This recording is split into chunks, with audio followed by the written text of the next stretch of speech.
व्यवसायाच्या निमित्ताने माझं खूप वेळा बाहेरगावी जाणं व्हायचं. त्यामुळे खूप वेळा प्रवास घडायचा. त्यांच्या खूप आठवणी माझ्या मनात घर करून आहेत. या सर्व घटना साधारण 10-15 वर्षापूर्वी घडलेल्या असल्या तरी कधीतरी अचानक मनाच्या खोल कप्प्यातून बाहेर पडतात आणि आजूबाजूला रुंजी घालायला लागतात. मानवी स्वभावाची जडणघडण, त्याचे वेगळेपण, जीवनाकडे पाहण्याचा दृष्टिकोन त्यांनी माझं आयुष्य समृद्ध केलं. यात भेटलेल्या सर्वच व्यक्ती या सामान्य अतिसामान्य वर्गातील होत्या. पण त्यांच्या वर्तणुकीचा जो वस्तुपाठ पाहायला मिळाला त्यामुळे त्यांनी गाठलेली उंचीही त्यांना असामान्य तत्त्व बहाल केल्याशिवाय राहत नाही. ही असामान्य व्यक्तिमत्वच आपली प्रेरणास्थान आहेत याची नव्याने जाणीव झाली. या सर्व घटनावर म्हटल्याप्रमाणे 2008 ते 2011 या काळात घडलेल्या आहेत. त्यावेळी मी प्रत्येक बुधवारी मुंबईला जात असे. जाताना सकाळी लवकर रेल्वेनं जाऊन येताना मिळेल तसं रेल्वे किंवा बस पकडून पुण्याला परत जायचे हे अनेक वर्ष रुटीन चाललं होतं. येताना आमच्या व्यवसायाकरिता लागणारी वेलची वाशी मार्केटमध्ये जाऊन घेऊन येणं हा सुद्धा रुटीनचा भाग होता. असंच एका बुधवारी वाशीहून पुण्याकडे जाणाऱ्या बस स्थानकावर बसची वाट पाहत होतो. वेलचीचं 10 किलोचं छोटं बाचकं पण बरोबर होतंच. वेलचीचा खूप घमघमाट सुटायचा हे वेगळं सांगायला नको. तास दीड तास झाला तरी शिवनेरीचा पत्ता नव्हता. ज्या 1-2 आल्या त्या भरून येत होत्या. त्यामुळे 2 तासांनी नाईलाजाने मिळेल त्या कर्नाटक राज्याच्या बसमध्ये बसलो. बसमध्ये मोजून 5-6 जण होते. कंडक्टरला तिकीट घेतलं. त्यानं चौकशी केली, साब वेलची का अच्छा खुशबू आता है. मग वेलची कुठून आणली, कशासाठी आणली, त्याचा उपयोग काय इत्यादीची जुजबी माहिती मी त्याला दिली. इतरांना तिकीट देण्यासाठी तो पुढे निघून गेला. मी आपला नेहमीप्रमाणे पुस्तक वाचन करायला सुरुवात केली. काही वेळाने कानावर कानडीमध्ये चालू असलेली जोरदार बाचाबाची ऐकू आली. एका तरुण बाईबरोबर कंडक्टर तावातावाने बोलत होता. समजत काही नव्हतं, पण बहुधा तिकिटाच्या पैशाबाबत काहीतरी बोलणं चालू होतं असं लक्षात आलं. शेवटी त्याने बस थांबवली आणि त्या बाईला खाली उतरण्यासाठी आग्रह करू लागला. तेव्हा मात्र ती गयावया करू रडायला लागली. त्याचबरोबर 1 वर्षाचं बाळ आणि 2-3 वर्षाचा मुलगा पण रडायला लागले. आणि एकच गोंधळ उडाला. त्यांचं कानडी बोलणं समजत नसल्याने मीच कंडक्टरला काय प्रकार आहे हे विचारलं. त्याने सांगितलेली गोष्ट ऐकून एकदम धक्काच बसला. ती बाई म्हणे नवऱ्याशी भांडण करून हाताला लागतील तेवढे कपडे आणि पैसे घेऊन तिच्या माहेरी कर्नाटकात जायला निघाली होती. पण पैसे अपुरे पडत असल्यानं कंडक्टर पुण्याला उतर आणि नंतर काय करायचं ते कर असं बजावत होता. मोठाच बाका प्रश्न निर्माण झाला होता. ती तरुण बाई लहान मुलांना घेऊन कुठं आणि कशी जाईल याची काळजी मला वाटायला लागली. काहीतरी तोडगा काढण्यासाठी मी पुढे झालो, पण त्या बाईला कानडीशिवाय कोणतीही भाषा येत नव्हती. मग कंडक्टरलाच दुभाष्य बनवून मी अडचण समजून घेतली. ती बाई मला म्हणाली, तुम्हीच माझे अण्णा मोठा भाऊ आहात. मी रात्री अपरात्री छोट्या मुलांना घेऊन कुठे उतरू. तुम्ही मला थोडे पैसे उधार द्या. मी गावाकडे गेली की तुम्हाला मनी ऑर्डर करून पैसे परत पाठवते. अशा गोष्टीचा अनुभव असल्याने मला तिच्यावर विश्वास बसणं शक्यच नव्हतं. पण तरीही ती बाई चांगल्या घरातील वाटत होती. त्यामुळे तिला पैसे देऊन टाकावेत, जाऊ देत बुडीत खात्यात असा विचार मनात आला. नाहीतरी शिवनेरी बसनं गेलो असतो तर 450 रुपये तिकीट पडलं असतं आणि आत्ताच्या बसला 150 रुपये खर्च झाले आहेत. मग जास्तीचा विचार न करता 50 रुपये जवळ ठेवून 400 रुपये कंडक्टरकडे दिले आणि एवढे पैसे तिला तिच्या गावापर्यंत पोचायला पुरतील का असं विचारलं. तेव्हा त्याने आत्ताचं गुलबर्ग्यापर्यंतच आणि दुसऱ्या पुढच्या बसचं तिकीट जाऊन 10-20 रुपये शिल्लक राहतील असं त्यानं सांगितलं. हा प्रकार बघून बसमधील इतर 4-5 जणांनी 200 रुपये गोळा करून मुलांना खाऊ म्हणून दिले. हे बघून ती बाई अक्षरशः उठून रडायला लागली. पाया पडायला लागली.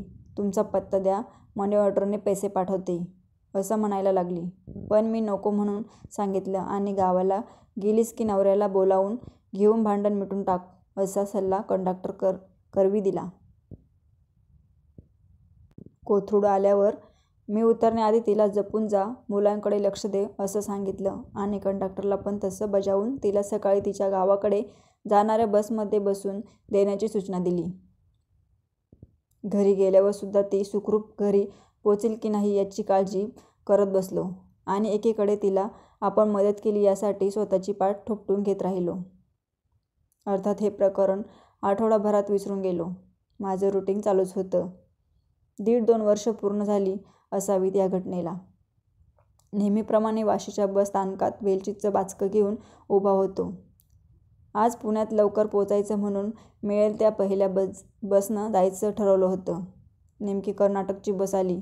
बस कोथरूडवरून जाते याची खात्री करून घेतली आणि बसमध्ये बसलो. वेलचीचं बाचकं सीट खाली ठेवलं. कंडक्टरला तिकीट देताना त्याला वेलचीचा वास जाणवला असणार. त्यानं मला एकदा निरखून पाहिलं आणि मला म्हणाला, काही वर्षापूर्वी तुम्ही एका बाईला तिकीट काढायला पैसे दिले होते का? माझ्या डोक्यात एकदम प्रकाश पडला की अरे हीच ती बस आणि हाच तो कंडक्टर. मी हो म्हणलो. तो काही न बोलता पुढे निघून गेला. सर्व प्रवाशांची तिकीट झाली आणि नंतर तो माझ्या बाजूला येऊन बसला आणि म्हणाला, अहो साहेब, मी तुम्हाला किती शोधत होतो. तुम्ही बुधवारी इथूनच पुण्याला जातो असे म्हणाला होता म्हणून कितीतरी वेळा बस वाशी स्टँडवर थांबलो होतो. खाली उतरून तुम्ही कुठे दिसताय का बघत होतो आणि आज 2 वर्षांनी भेटलात. नंतर त्यानं जे सांगितलं ते ऐकून अक्षरशः थक्क झालो. त्यानं सांगितलेली ही घटना अशी होती. त्या दिवशी ज्या बाईला मदत केली होती तिला त्यानं दुसऱ्या दिवशी सकाळी तिच्या गावाकडे जाणाऱ्या बसमध्ये बसून दिलं आणि थोडेफार पैसे पण खर्चासाठी दिले आणि त्याच दिवशी दुपारी ती बाई आपल्या वडिलांना घेऊन स्टँडवर आली आणि त्या कंडक्टरला शोधून काढलं. हातात 400 रुपये असलेलं पाकीट आणि शेतातील भुईमुगाच्या शेंगांची पिशवी त्याच्या हातात दिली आणि ह्या दोन्ही गोष्टी त्या अण्णाला म्हणजे मला द्या असं विनवू लागली. कंडक्टर म्हणाला, अहो असा पॅसेंजर काय रोज भेटत असतो? पण त्यांनी आग्रह करून दोन्ही गोष्टी द्यायला लावल्या आणि माझा नवरा पण आज येणार आहे. आम्ही परत भांडणार नाही. 1-2 दिवसांनी मी परत मुंबईला जाणार आहे नवऱ्याबरोबर, हे पण त्या अण्णाला सांगा. असं बोलून आणि नमस्कार करून तिच्या गावाकडे परत गेली. आता त्या कंडक्टरपुढे धर्मसंकट उभं राहिलं. कसं शोधायचं मला? मग वर सांगितल्याप्रमाणे दर बुधवारी तो माझा शोध घेत राहिला. महिनाभरानंतर त्या शेंगा त्याने इतर प्रवाशांमध्ये वाटून टाकल्या. एवढं बोलून तो उठून उभा राहिला आणि त्याच्या सीटकडे गेला. वर ठेवलेली त्याची बॅग काढून उघडली आणि काहीतरी घेऊन पुन्हा माझ्याजवळ आला आणि एक मळकट खाकी पाकीट माझ्याकडे दिलं. हे काय आहे असं मी प्रश्नार्थक नजरेनं त्याच्याकडे पाहत राहिलो. तेव्हा तो म्हणाला. ते ऐकून मी सुन्नत झालो. तो म्हणाला, साहेब, ही तुमची अमानत आहे. गेली 2 वर्ष मी सांभाळून ठेवली होती. आता तुमची तुम्ही घ्या आणि मला मोकळं करा. हे ऐकून मला काय बोलायचं हेच सुचेना. मी ते पाकीट फोडून बघितलं तर काय, आतमध्ये 100च्या 4 नोटा बरेच दिवस पाकिटात बंद असल्याने चिकटून गेल्या होत्या. नकळत डोळ्याच्या कडा पाणवल्या. अवंडा गिळून एवढंच म्हणालो की नाही, हे पैसे मी घेऊ शकत नाही. कंडक्टर एवढंच म्हणाला की अहो त्या बाईला मी कबूल केले की तुमचे पैसे तुम्हाला परत करीन. आता तुम्हीच सांगा या पैशाचं काय करायचं? नंतर लगेच तो म्हणाला की एखाद्या संस्थेला मदत करू किंवा एखाद्या देवळात देवापुढे ठेवून देऊ. मग मीच तोडगा काढला. त्याला सांगितलं की पुढे मागे एखाद्या पॅसेंजरला अशी अडचण आली तर तू हे पैसे वापरून टाक.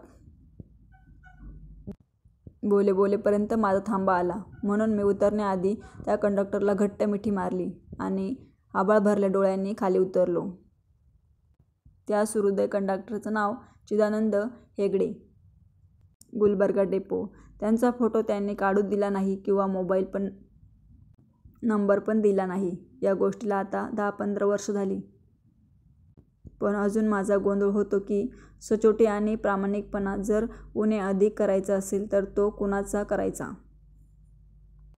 कबूल केल्याप्रमाणे तिकिटाचे पैसे न विसरता परत करणाऱ्या त्या माऊलीचा की त्या पैसे मिळवल्यावर अफरातफर न करता 2 वर्ष व्यवस्थित सांभाळून मूळ मालकाच्या स्वाधीन करणाऱ्या चिदानंद हेगडे यांचा? तुम्हीच सांगा. कंडक्टर सलाम तुमच्या सेवेला. तुम्ही ही हृदयस्पर्शी कथा पूर्ण ऐकली त्याबद्दल तुमचे आभार. जर तुम्हाला स्टोरी व्हिडिओ आवडला असेल तर लाईक करा, शेअर करा आणि सबस्क्राईब करा आणि बेल आयकॉन बटन प्रेस करा, जेणेकरून तुम्हाला पुढील व्हिडिओ बघायला भेटतील. धन्यवाद.